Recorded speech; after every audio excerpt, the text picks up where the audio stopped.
আজিৰ ক্লাছত class 8 মেথমেটিক্সৰ exercise 11.3 question number 6 7 8 9 আৰু 10 এইকেইটা সমাধান কৰিবলৈ চেষ্টা কৰিম তোমালোকে ভিডিঅটো আৰম্ভণিৰ পৰা শেষলৈকে চাবা এনেকুৱা ধৰণৰ অংকবিলাক কৰিব পাৰিলে তোমাৰ কম্পিটিটিভ এক্সামিনেশ্যনত ইজি হ'ব আৰু দৈনন্দিন জীৱনত এনেকুৱা ধৰণৰ অংকৰ বহুলভাৱে প্ৰয়োগ দেখা পোৱা যায় যেনেকৈ আমি এটা গাঁত খান্দিলো গাঁতটোৰ পৰা কিছু মাটি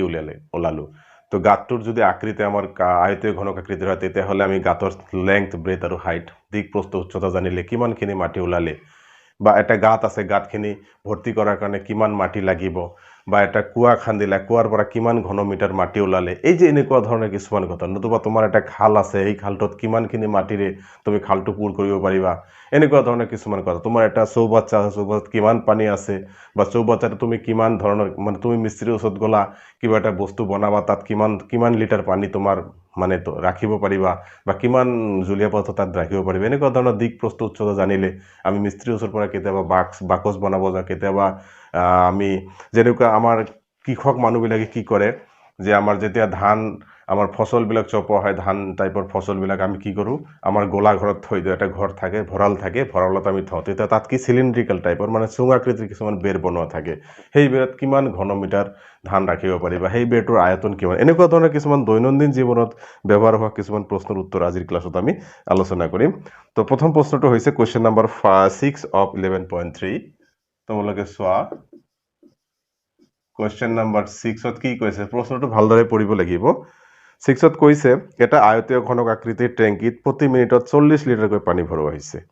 এটা আয়তীয় ঘনক আকৃতিৰ টেংকি আছে ইয়াতে টেংকিটোৰ আকৃতি কেনেকুৱা আয়তীয় ঘনক ঠিক আছে এই টেংকিটোত প্ৰতি মিনিটত 40 লিটাৰকৈ পানী ভৰোৱা হৈছে ঠিক আছে প্ৰতি মিনিটত 40 লিটাৰকৈ পানী ভৰোৱা হৈছে প্ৰতি মিনিটত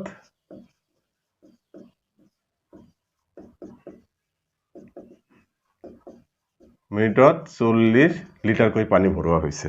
এতিয়া যদি টেংকিটোৰ আয়তন 54 ঘনমিটাৰ ইয়াৰ আয়তন কিমান 54 ঘনমিটাৰ মানে মিটাৰ কিউব তেতিয়াহ'লে এই টেংকিটো পূৰ কৰিবলৈ কিমান সময় লাগে 1 মিনিটত যদি 40 লিটাৰ পানী ইয়াত ভৰোৱা হয় তেতিয়াহ'লে 54 মিটাৰ কিউব আয়তনৰ টেংকিটো ভৰাবলৈ কিমান সময় লাগিব চোৱাচোন এইটো আমাৰ দৈনন্দিন জীৱনত কিন্তু ব্যৱহাৰ কেতিয়াবা হয় তো এতিয়া আমি সমাধান কৰিবলৈ চেষ্টা কৰিম চোৱা ইয়াতে আছে মিটাৰ কিউব ইয়াত আছে লিটাৰ তো যোৱা ক্লাছত আমি আলোচনা কৰিছিলো লিটাৰ আৰু মিটাৰ কিউবৰ মাজৰ সম্পৰ্কটো কি তাৰমানে আমি এটো জানো যে 1 লিটাৰ = 1000 সৰি ভুল লিখিছো 1 মিটাৰ কিউব = 1000 লিটাৰ এই কথাটো আমি মনত ৰাখিব লাগিব তো চোৱা ইয়াতে প্ৰতি মিনিটত আমি লিখিম মিনিটত আৰ টেংকিটোত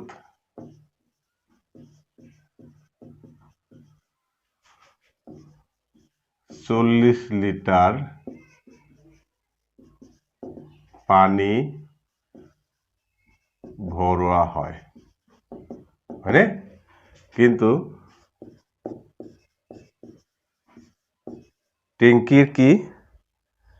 টেংকিৰ আয়তন কিমান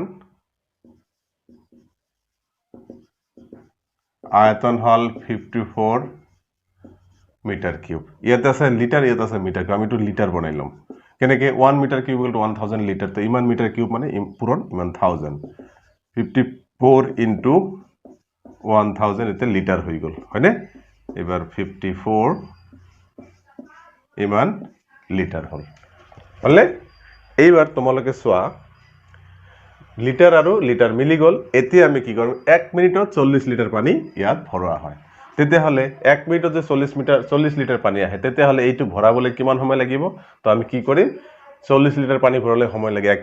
1 মিনিট 1 লিটাৰ ভৰাবলৈ কিমান মিনিট আৰু ইমান লিটাৰ ভৰাবলৈ কিমান মিনিট বাস হৈ গল এটা চোৱা অতএব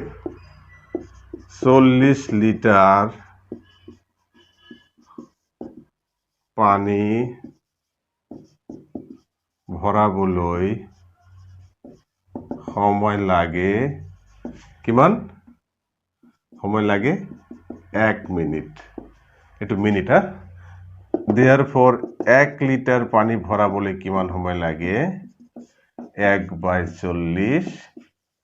মিনিট therefore 54,000 লিটাৰ পানী ভৰাবলৈ কিমান সময় লাগিব ৫৪,০০০ টো ওপৰত হ'ব তলত ৪০ হ'ব ইমান মিনিট লাগিব এইখিনি তোমাকে নোট ডাউন কৰা মই আকৌ এইটো ওপৰৰ পৰা আৰম্ভ কৰিম নহলে কেমেৰাই ঢুকি নাপাব লিখি লোৱা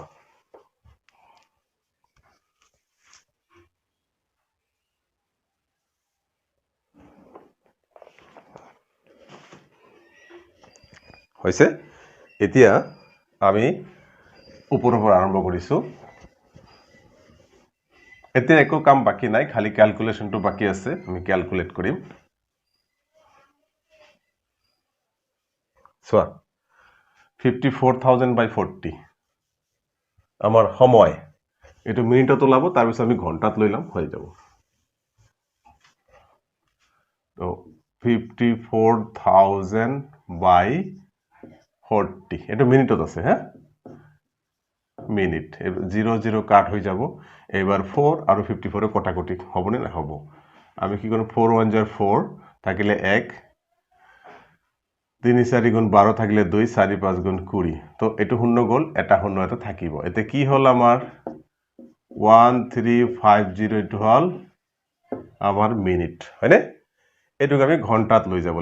লৈ যাবলৈ কি কৰিব লাগিব 1350 by 60 এটো হল এতিয়া ঘন্টা কাটাকাটি কৰি দিয়া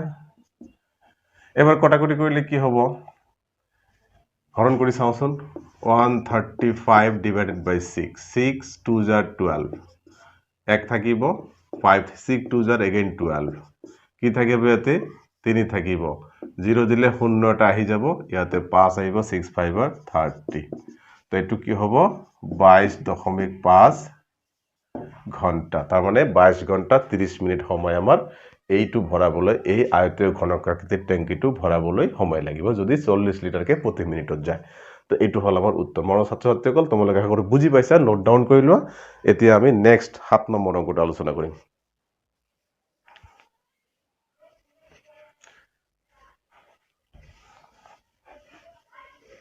নেক্সট নাম্বাৰটো তোমালোকে চোৱা এতিয়া কোৱেশ্চন নম্বৰ 7 তোমালোকে অলপ পঢ়ি লোৱা কোৱেশ্চনটো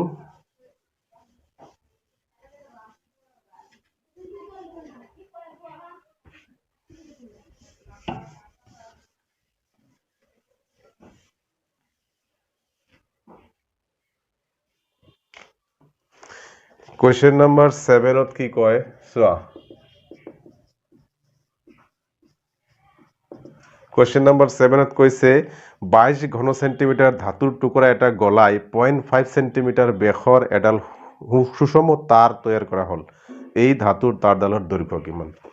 এটা ধাতুৰ টুকুৰা কি আকৃতিত আছে আমি নাজানো তাৰ আয়তনটো দিয়া আছে ইয়াতে তুমি ধৰিবা যে ধাতুৰ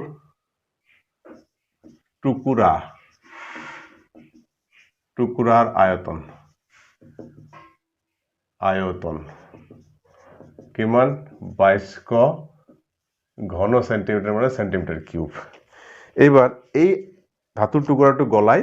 সৰু তাৰলে ৰূপান্তৰিত কৰা আছে তাৰ ডালৰ বেখ দিয়া আছে ইয়াতে তো তাৰ ডালৰ বেখ মানে ডি দিয়া আছে কিমান 0.5 সেন্টিমিটার এবার ব্যাসার্ধ আমি উলিয়াব লাগে ব্যাসার্ধ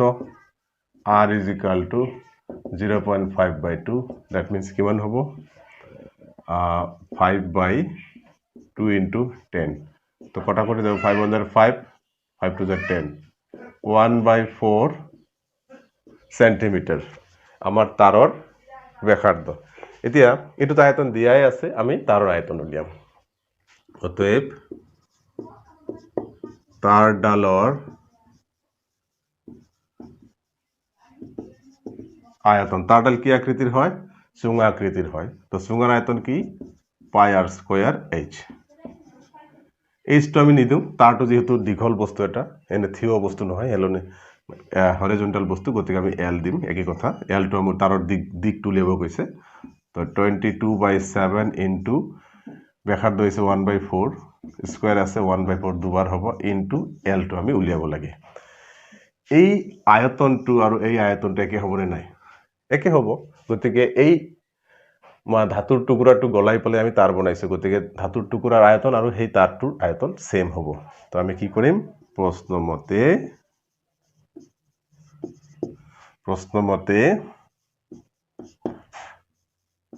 তাৰৰ আয়তন সমান সমান ধাতুৰ টুকুৰাৰ আয়তন এটা হল এইবাৰ এখিনি মুহাৰি প্লাই বা ইয়াতে মই লিখিব পাৰো এটা লাইন চলিব এইটো তাৰৰ আয়তন কি এইটো 22/7 into 1/4 into 1/4 into L is equal to 2200 ঠিক আছে এতিয়া আমি ক্যালকুলেট কৰিম তোমালোকে এখিনি লিখি লও মই ওপৰত লিখিম হল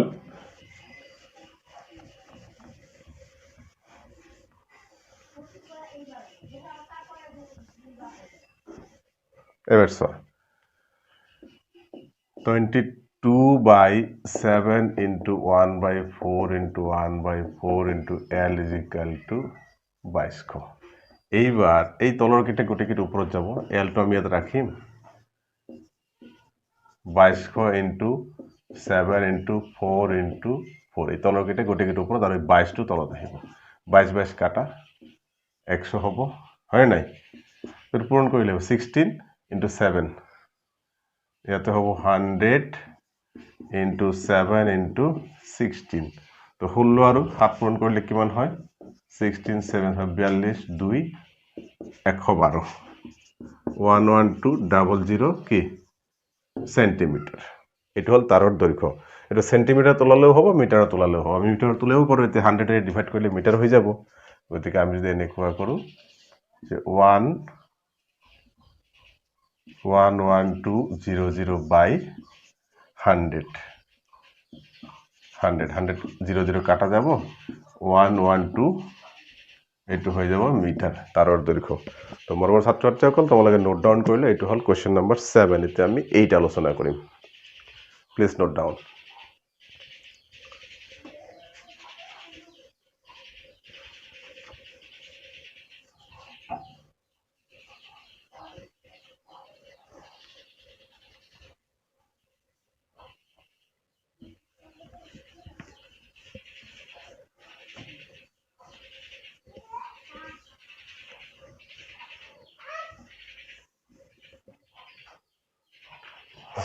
Now question number 8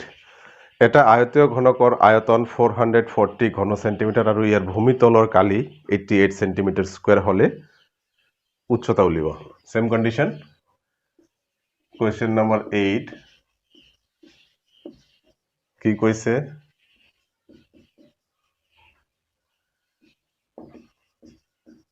আয়তীয় ঘনকৰ আয়তন ফর্মুলা কি L into B into H equal to কিমান 440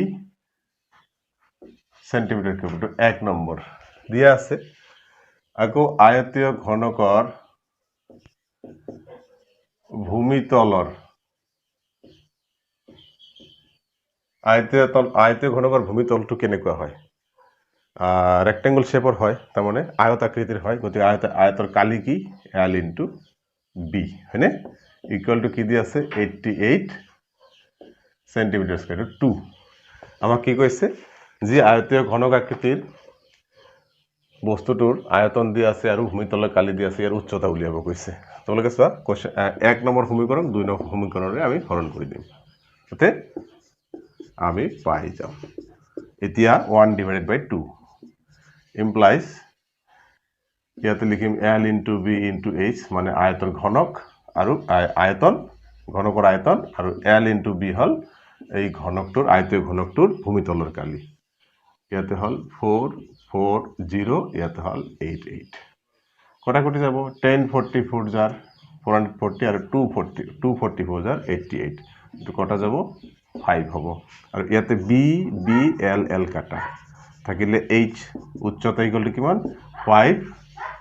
সেন্টিমিটার আয়তীয় ঘনকটোৰ উচ্চতা হল 5 সেন্টিমিটাৰ যাৰ আয়তন হল ইমান আৰু ভূমিতলৰ কালি হল ইমান তো নোট ডাউন কৰি লোৱা এবাৰ কোৱেশ্চন নম্বৰ 9 নোট কৰি লোৱা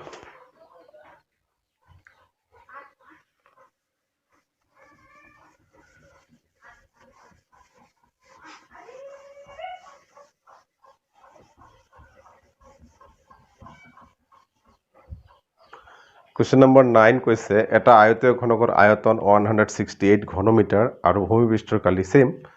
8 আৰু 9 প্ৰায় একেই তোমালোকে চোৱা সৰি question number 9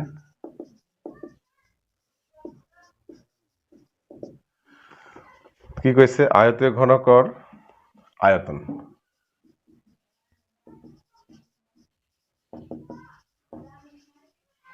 ঘনকৰ আয়তন আমি L into B into H লিখিম কিমান 168 ঘন মিটার তার মানে মিটার কিউব এটু 1 নম্বৰ আৰু কি কৈছে আয়তীয় ঘনকৰ ভূমিপৃষ্ঠৰ কালি ভূমিপৃষ্ঠৰ কালি এটা আমি L into B লিখিম কিমান দিয়া আছে 2800 সেন্টিমিটার স্কয়ার কিন্তু এটা সেন্টিমিটার স্কয়ার সো ইয়াতে গন্ডগোলটো আছে এটু মিটার কিউব আৰু সেন্টিমিটাৰ স্কয়াৰ এটু আমি কি কৰিম এটু সেন্টিমিটার স্কয়ার নহয় মিটার স্কয়ার লবলে তেতিয়ালে মিটারে মিটারে মিলি যাব নহলে কিন্তু অঙ্কটো নহব এতিয়া আমি এটু কনভার্ট কৰিব লাগিব কেনে কৰিম 2800 থাকিব এটু 1 সেন্টিমিটার ইনটু 1 সেন্টিমিটার হ'ব 2800 ইনটু 1 সেন্টিমিটার 1/100 মিটার করা যায় ইয়া তো 1/100 মিটার করা যায় এবার কি হবে 2800 ডিভাইডেড বাই এই 100 100 পূরণ হয়ে পড়ে 10000 এবার কি হবে মিটার স্কয়ার এটা হলো আমার আয়তীয় ঘনকৰ ভূমিপৃষ্ঠৰ কালি এটা হলো আমাৰ 2 নম্বৰ হল এতি আমি 1 নম্বৰক 2 নম্বৰেৰ হৰণ কৰিলে পাই যাম উচ্চতাটো অতএব 1 ডিভাইডেড বাই 2 ইমপ্লাইজ তো L into B into H উপৰত থাকিব তলত থাকিব L into B is equal to কি হ'ব এইটুক এইটুৰে ডিভাইড কৰিলে কি হ'ব এটো পুৰণ চিন লিখিলে আমি এটো উপৰত যাব তলত আহিব তাৰ মানে 168 into 10000 টো উপৰত যাব আৰু 2800 টো তলত আহিব ডিভাইডৰ জগত আমি ইনটু দিছো যে ভগ্নাংশটো হৰটো লব হয় লবটো হৰ হয় এটো আমি আগৰ ক্লাছত আলোচনা কৰিছো এই দুটা শূন্য লগত কাটা যাব এটা 28 আৰু 168 কাটা যাব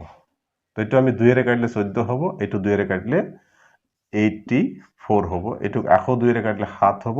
আকৌ 2 এৰে কাটিলে 42 হ'ব আকৌ 7 এৰে কাটিলে 6 হ'ব হৈ গল এবাৰ থাকিলে আমাৰ দুটা শূন্য 600 থাকিলে নহয় 600 to কি এটো মিটাৰ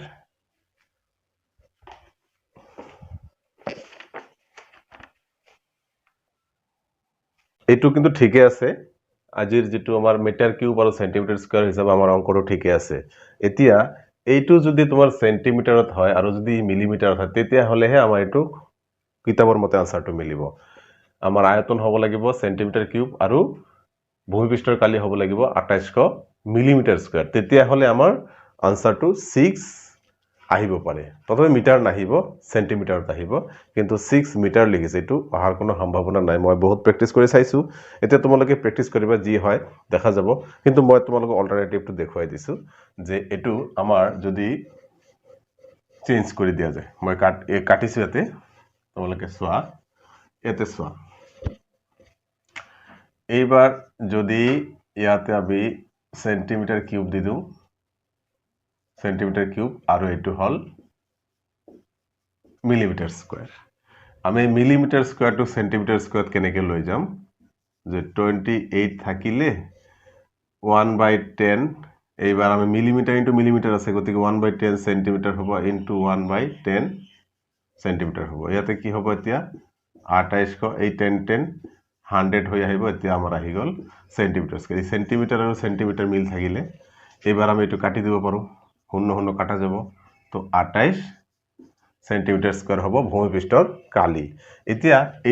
এইটুক ডিভাইড কৰিলে চোৱাচোন মই ফৰ্মালি না যাও এতিয়া 168 ডিভাইডেড বাই 28 তাৰ মানে 1 ডিভাইডেড বাই 2 যদি আমি কৰো এটো যদি 1 নম্বৰ হয় এটো যদি 2 নম্বৰ হয় তেতিয়াহলে কি হ'ব চোৱা ইয়াতে আমাৰ আছে কি h ইকুয়াল টু হ'ব আকো না h ইকুয়াল টু সোসন 168 বাই 28 কটাকটি কৰিলে আমাৰ 6 আহে এইবাৰে 6 কিন্তু ইউনিট থাকিব আমাৰ সেন্টিমিটাৰ তো 6 আনিব পাৰিলো আমি সেন্টিমিটাৰ কিন্তু ইয়াৰ আগতো 600 মিটাৰ বুলি আহিছিলে গতিকে তোমালোকে হেতুৰ মতেই কৰিব লাগিব যদি কিতাবৰ আনসাৰটো মিলাব যত আনসাৰটো ফ্যাক্টৰ নহয় আমি তুমি কোৱেশ্চনটো বুজি পাইছা নে সলিউশন প্ৰসিডিউৰটো বুজি পাইছা নে হেতুহে ডাঙৰ কথা এতিয়া কোৱেশ্চন নম্বৰ 10 টো মই কৰি দিব বিচাৰিছিলো কিন্তু কোৱেশ্চন নম্বৰ 10 টো মই কৰি নিদু তোমালোকে নিজে কৰিবা কোৱেশ্চন নম্বৰ 10 টো মই কৈ দিছো আৰু বুজাই দিছো কোৱেশ্চন নম্বৰে কোৱেশ্চনে কৈছে এটা আয়তাকৃতি চৌবাচ্চাৰ ভিতৰৰ দিক 6 মিটাৰ আৰু প্ৰস্থ 2 মিটাৰ আৰু উচ্চতা 1 মিটাৰ হলে চৌবাচ্চাটোত কিমান লিটাৰ পানী ধৰিব তো আমি জানো যে আয়তাকৃতিৰ চৌবাচ্চাৰ কালিকে L * B * H 6 * 2 * 1 হ'ব ইয়াতে 6 * 2 * 1 ৰ পূৰণফল হয় কি 12 মিটাৰ কিউব আমি জানো 1 মিটাৰ কিউব = 1000 লিটাৰ তো 12 মিটাৰ কিউব মানে 12000 লিটাৰ তাৰ মানে সেই চৌবাচ্চাটোত 12000 লিটাৰ পানী ধৰিব এইটোৱে ইয়াৰ অংক এতিয়া আমি 11 12 আৰু 13 আৰু 14 নম্বৰ প্ৰশ্নটো অহা ভিডিঅত আলোচনা কৰিম আজিৰ ভিডিঅ' দেখিনে লগ পাম পৰৱৰ্তী ভিডিঅত ধন্যবাদ